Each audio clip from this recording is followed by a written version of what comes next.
Hello guys, welcome back to my channel drama series.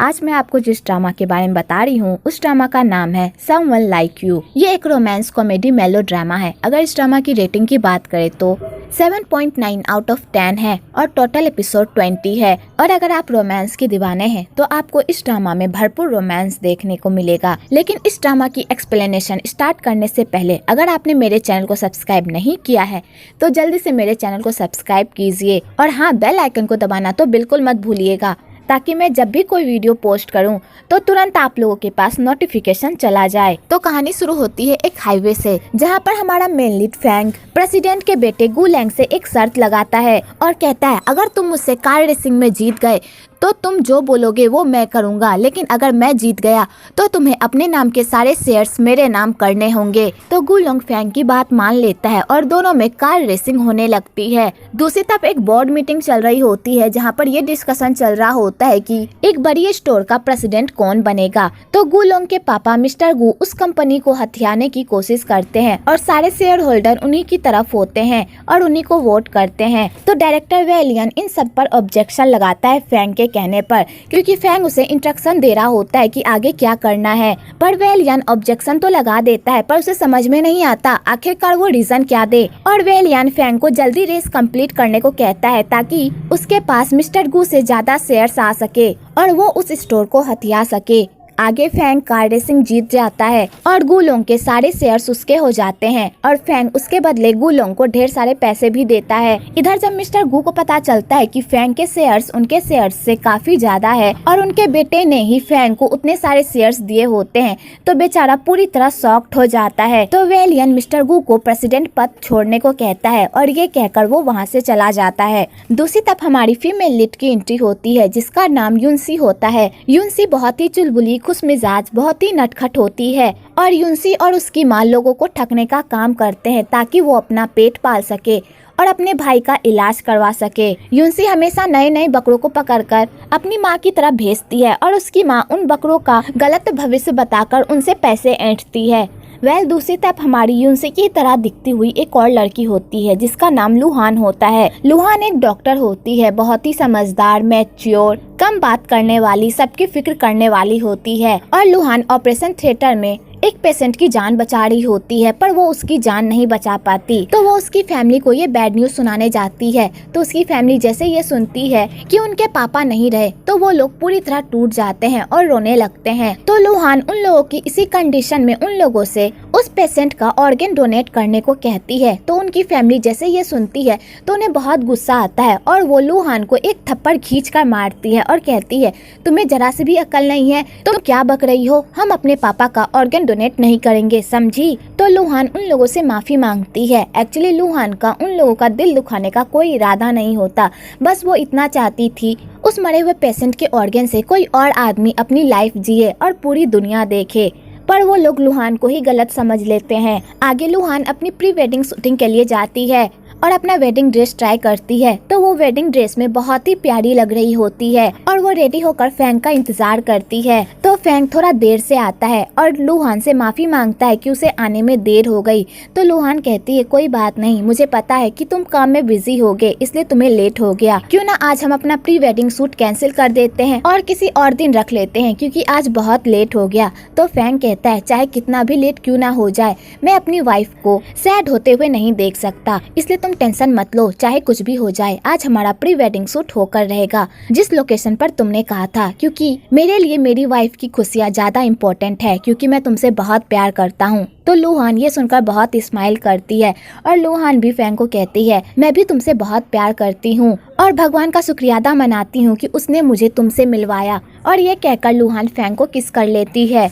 इधर युनसी की माँ पैसे इकट्ठा कर रही होती है कि तभी उधर से एक कस्टमर आता है और युनसी की माँ पर भड़कने लगता है और वहाँ का सारा सामान तोड़ फोड़ करने लगता है, क्योंकि युनसी की माँ ने उसका भविष्य गलत बताया होता है, जिस वजह से उसे बहुत बड़ा नुकसान हुआ होता है। कि तभी वहाँ पर युनसी आ जाती है और उन बंदों से लड़ने लगती है और कहती है, तुम्हारी हिम्मत कैसे हुई यहाँ का सारा सामान तोड़फोड़ करने की। तो वो बंदा उन लोगों को ही डराने लगता है और कहता है, तुम्हें पता है तुम्हारी माँ ने मुझे लॉटरी का गलत बताया था, जिस वजह से मुझे लाखों का नुकसान हो गया। तो युनसी नुकसान की चालाकी से उस बंदे को समझाने की कोशिश करती है, पर वो बंदा युनसी की एक भी नहीं सुनता।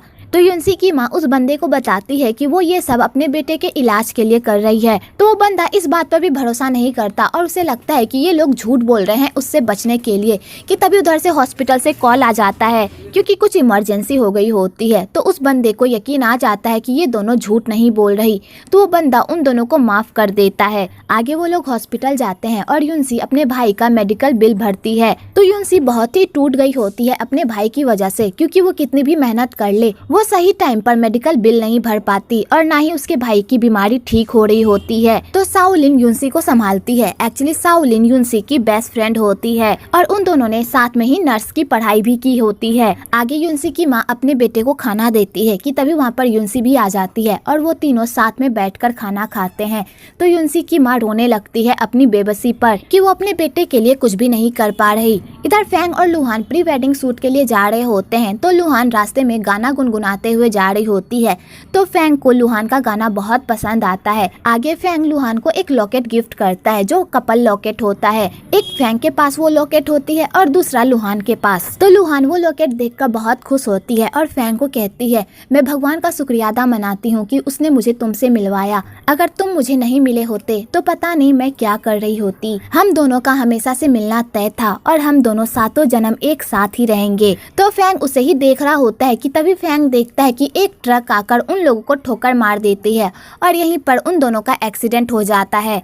आगे उन लोगों को हॉस्पिटल लेकर जाया जाता है। तो युनसी की हालत बहुत ही खराब होती है, पर डॉक्टर उसका ट्रीटमेंट करते हैं पर उसका भी कोई असर नहीं होता और वो कोमा में चली जाती है। इधर फैंग की कंडीशन भी कुछ खास अच्छी नहीं होती, उसकी आंखों की रोशनी चली गई होती है और फैंग ऑपरेशन करने से भी मना कर रहा होता है क्योंकि उसे लगता है कि युनसी की जो भी हालत है वो सब उसकी वजह से है। कुछ दिनों बाद युनसी की भी मौत हो जाती है और फैंग युनसी के मौत से पूरी तरह हिल जाता है और खुद को युनसी की यादों में पूरी तरह खो देता है। ना ही उसे दुनिया की परवाह होती है और ना ही अपनों की। तो वेलियान को फैंग की ऐसी हालत देखी नहीं जाती और वेलियान फैंग को आंखों का ऑपरेशन करवाने को कहता है, पर फैंग करवाने से मना कर देता है क्योंकि उसे ये लगता है कि अगर उसने आंखों का ऑपरेशन करवा लिया तो वो उस लड़की को कभी नहीं देख पाएगा जिस लड़की से उसने इतना प्यार किया था, जो उसकी वजह से इस दुनिया से चली गई। तो वो खुद को कभी माफ नहीं कर पाएगा क्योंकि उसकी वजह से युनसी चली गई और वो अपनी लाइफ मजे से जी रहा है। तो वेलियन फैंग को समझाने की कोशिश करता है कि उस एक्सीडेंट में उसकी कोई गलती नहीं थी, पर फैंग वेलियन की एक भी बात नहीं सुनता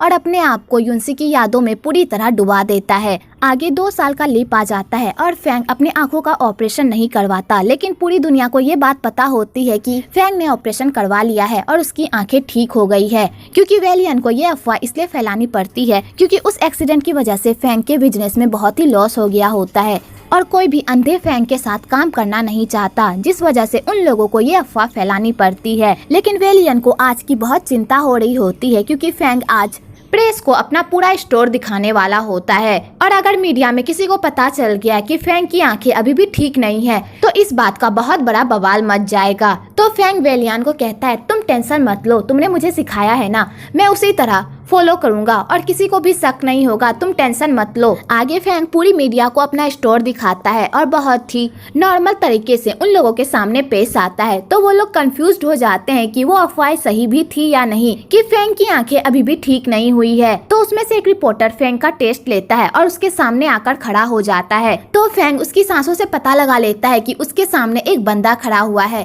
तो फैंग बहुत ही चालाकी से वहाँ से निकल जाता है और उस रिपोर्टर को शक भी नहीं होता। वह इधर युनसी भी उसी स्टोर में आती है अपनी दोस्त शाओलिन के साथ और शाओलिन युनसी को एक स्पा का वोचर भी देती है जो उसे मिला हुआ होता है एक वीआईपी कस्टमर से, और शाओलिन उस वोचर को यूज नहीं कर पाती क्योंकि वो बिजी रहती है। तो शाओलिन वो वोचर युनसी को दे देती है और उसे रिलैक्स करने को कहती है। तो युनसी ये देखकर बहुत खुश होती है और वो शाओलिन को थैंक्स कहती है और वो दोनों फैंग के सामने से गुजरते हैं। तो फैंग जैसे ही युनसी की आवाज सुनता है तो उसे लोहान की याद आने लगती है। तो फैंग युनसी का पीछा करने लगता है और उसका पीछा करते करते स्पा तक चला जाता है। इधर युनसी नहा सुना कर बाहर निकलती है और अपने आप को रिलैक्स फील करवाने के लिए गाना गाती है और डांस करती है कि तभी फैंग भी उसकी आवाज सुनकर उसके सामने ही खड़ा हो जाता है। तो युनसी जैसे ही फैंग को देखती है तो वो चिल्लाने लगती है और फैंग को रोक लेती है और कहती है, तुम्हारी हिम्मत कैसे हुई यहाँ आने की। और युनसी फैंग पर ये इल्जाम लगाती है कि फैंग ने उसे नहाते हुए देखा है। कि तभी वहाँ पर स्टाफ आ जाती है और युनसी को बताती है कि ये हमारे स्टोर के चेयरमैन है। तो फैंग अपने स्टाफ को कहता है इस मामले को यहीं पर रफा दफा करो, और ये कहकर फैंग वहाँ से चला जाता है। पर यूनसी फैंग का पीछा नहीं छोड़ती और कहती है तुम्हें क्या लगता है कि तुम यहीं पर इस मामले को दफना दोगे? बिल्कुल भी नहीं, मैं तुम्हें कोर्ट तक घसीटूंगी। तो फैंग जाते हुए कहता है मुझे लगा था कि ये लुहान है, पर इसमें लुहान की एक भी क्वालिटी नहीं है। अगर ये लुहान होती तो वो मुझसे इस तरह बात नहीं करती। आगे यूनसी फैंग का पीछा करते करते मीडिया के पास आ जाती है और यूनसी मीडिया के सामने ही फैंग पर चिल्लाने लगती है और उस पर घटिया घटिया इल्जाम लगाने लगती है कि तभी वहाँ पर वेलियन भी आ जाता है और फैंग को संभालता है। और इस चक्कर में फैंग के सामने एक शीशा टूट जाता है। तो सारे मीडिया वाले ये देखकर पूरी तरह शॉक्ड हो जाते हैं और उन्हें लगने लगता है कि फैंग की आंखें ठीक नहीं हुई है, वो सबको झूठ बोल रहा है। तो वेलियन फैंग को लेकर वहाँ से चला जाता है। तो और फैंग यूनसी को देखकर पूरी तरह शॉक्ड हो जाता है कि लुहान वापस कैसे आ गई, क्योंकि यूनसी बिल्कुल लुहान की तरह लग रही होती है। तो यूनसी फैंग का पीछा नहीं छोड़ती और उसे खूब बुरा भला कहती है। आगे सारे मीडिया वाले यूनसी के पास आ जाते हैं और यूनसी से पूछने लगते हैं फैंग तो अंधा है, वो आपको कैसे देख सकता है? तो यूनसी कहती है आप लोगों को कोई गलतफहमी हुई है, फैंग अंधा नहीं है, उसने मुझे बिना कपड़ों के देखा है और मैं ये गारंटी के साथ कह सकती हूँ कि वो अंधा नहीं है। तो सारे मीडिया वालों को यूनसी की बातों पर यकीन हो जाता है और ये बात यहीं पर दब जाती है कि फैंग अंधा नहीं है। आगे वेलियन फैंग को घर लेकर आता है और उसे कहता है तुम घर पर ही रहो, मैं इस मामले को ठंडा करके आता हूँ। वैसे तुम्हारी केयर टेकर कहाँ गई? तो फैंग कहता है वो चली गई। तो वेलियन कहता है आखिरकार तुम्हारी प्रॉब्लम क्या है? तुम्हें पता है तुम्हारे लिए केयर टेकर ढूंढना कितना मुश्किल है। जब भी मैं कोई केयर टेकर लाता हूँ तुम उसे 1 या 2 दिन में भगा देते हो। आखिरकार मैं इतनी केयर टेकर लाऊं तो लाऊं कहाँ से? तो फैंग कहता है मुझे किसी केयर टेकर की जरूरत नहीं है, इसलिए तुम टेंशन मत लो, बस इस मामले को सुलझाओ, ठीक है? तो वेलियन कहता है हमें उस लड़की का थैंक्स कहना चाहिए क्योंकि आज उसी की वजह से तुम बचे हो। अगर आज उसने मीडिया के सामने ये नहीं कहा होता कि तुम अंधे नहीं हो तो आज हम पूरी तरह फंस जाते। वैसे लुहान की कोई जुड़वा बहन थी क्या? तो फैंग कहता है उसका कोई भाई बहन नहीं था, वो एक अनाथ थी। वैसे तुम ये बात क्यों पूछ रहे हो? तो वेलियन कहता है मैं तो ऐसे ही पूछ रहा हूँ, कोई बात नहीं है। और वेलियन वहाँ से चला जाता है। आगे वेलियन यूनसी के घर का पता लगाकर यूनसी की माँ से मिलने जाता है और वेलियन यूनसी की माँ से पूछता है क्या आपकी कोई और भी बेटी है? तो यूनसी की माँ कहती है मेरा सिर्फ एक बेटा और एक बेटी है और कोई भी नहीं है। तो वेलियन ये सुनकर हैरान होता है। तो यूनसी की माँ वेलियन का भी भविष्य बताने लगती है। तो वेलियन कहता है मैं यहाँ पर भविष्य पूछने नहीं बल्कि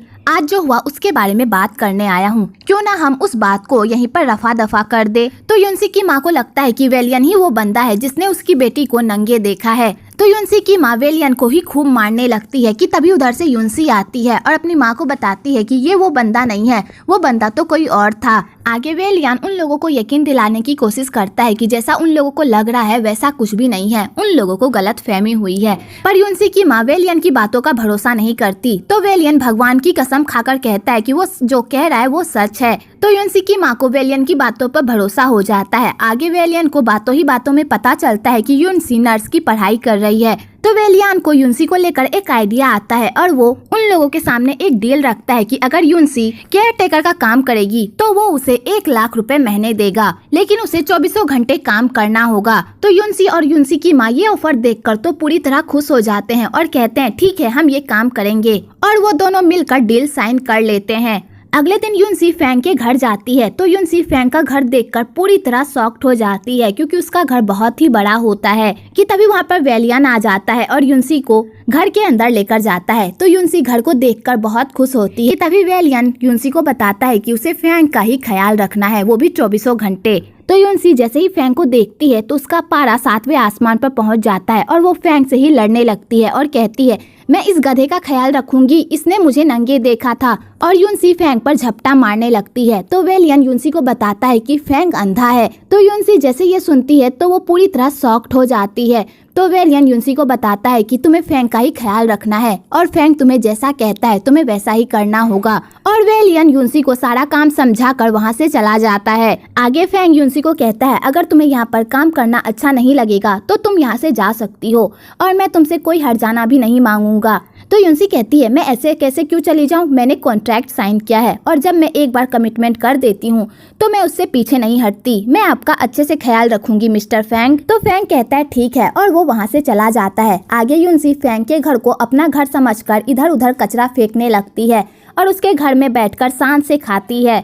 अगली सुबह जब फैंग अपने घर की ऐसी हालत देखता है तो वो पूरी तरह शॉक्ड हो जाता है और युनसी को कहता है, क्या तुम्हें वेलियन ने नहीं बताया था कि मेरे सामानों को हाथ नहीं लगाना है? मेरा सामान जहाँ पर रखा हुआ है उसे वहीं पर रहने दो, समझी? और फैंग युनसी को न्यूज़पेपर पढ़ने को कहता है तो युनसी फैंग को न्यूज़पेपर पढ़ के सुनाती है और उसे ऐसे ऐसे खबर सुनाती है जिससे फैंग पूरी तरह पगला जाता है और वहाँ से चला जाता है। दूसरी तरफ फई चढ़ जाती है और फादर के सामने कन्फेशन करती है कि वो अपने भाई फैंग से प्यार करती है और उसे अब समझ में नहीं आ रहा कि अब वो क्या करे। तो फादर उसे कहते हैं, तुम अपने भाई से कैसे प्यार कर सकती हो, ये गलत है। तो फई कहती है, वो मेरा सगा भाई नहीं है, उसकी मॉम ने मेरे पापा से शादी की थी और हम दोनों में कोई खून का रिश्ता नहीं है, तो मैं उससे प्यार क्यों नहीं कर सकती? तो फादर कहते हैं, चाहे जिस तरह भी तुम दोनों का रिश्ता बना हो, तुम दोनों भाई बहन हो और तुम दोनों को अपने अपने मर्यादा में रहना होगा। तो बेचारी फई ये सुनकर सैड हो जाती है और उसके बाद फई अपने भाई से मिलने के लिए उसके घर जाती है। तो फई युनसी को देखकर उससे पूछती है, तुम कौन हो? तो युनसी उसे बताती है कि वो फैंग की केयर टेकर है। तो फई जैसे ये सुनती है कि युनसी फैंग की केयर टेकर है तो फई युनसी से नौकरों वाले काम करवाने लगती है और उसे ऑर्डर देने लगती है। तो युनसी को भी फई पर गुस्सा आ जाता है और वो फई को कहती है, मैं तुम्हारी नौकर नहीं हूँ जो मैं तुम्हारा काम करूँगी, मैं मिस्टर फैंग की केयर टेकर हूँ, वो जो कहेंगे मैं वो करूंगी, समझी? और ये कहकर युनसी वहाँ से चली जाती है। तो फई को युनसी पर बहुत गुस्सा आता है कि तभी उधर से फैंग आता है।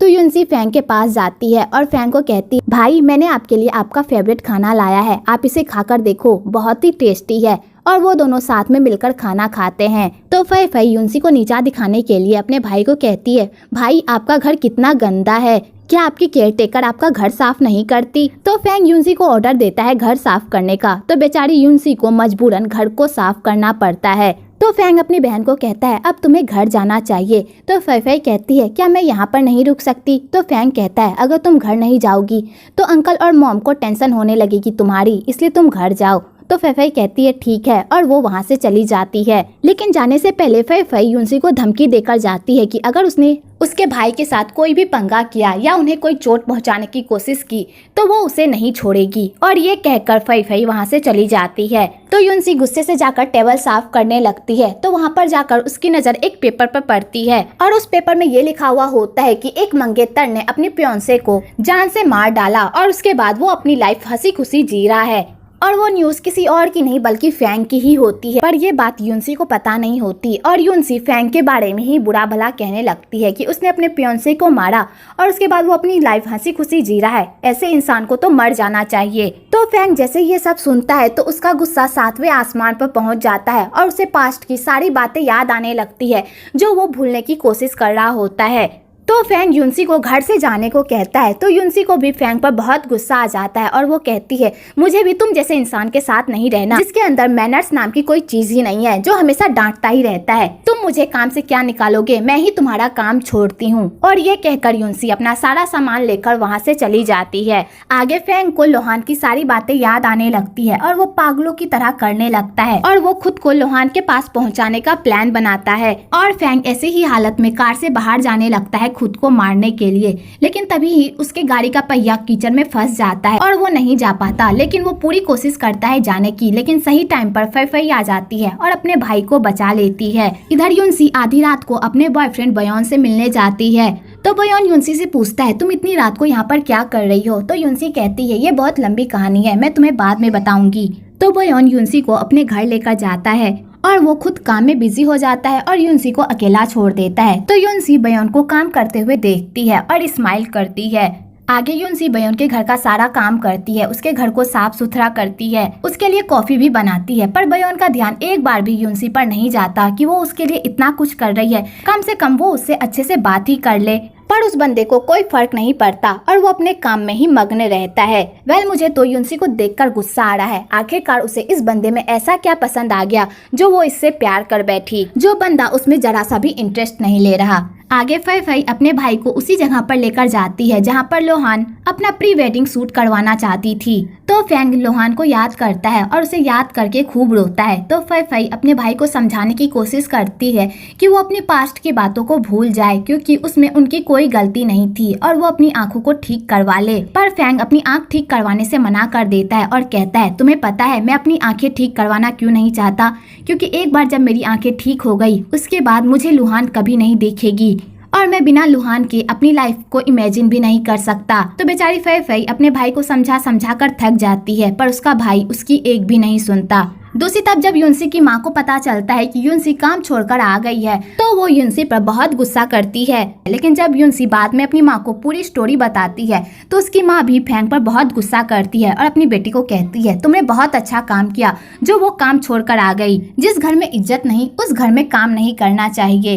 और यहीं पर पार्ट 1 खत्म होता है। अगर आपको ये वीडियो अच्छी हो तो एक लाइक जरूर करें और मेरे चैनल को सब्सक्राइब करना तो बिल्कुल ना भूले।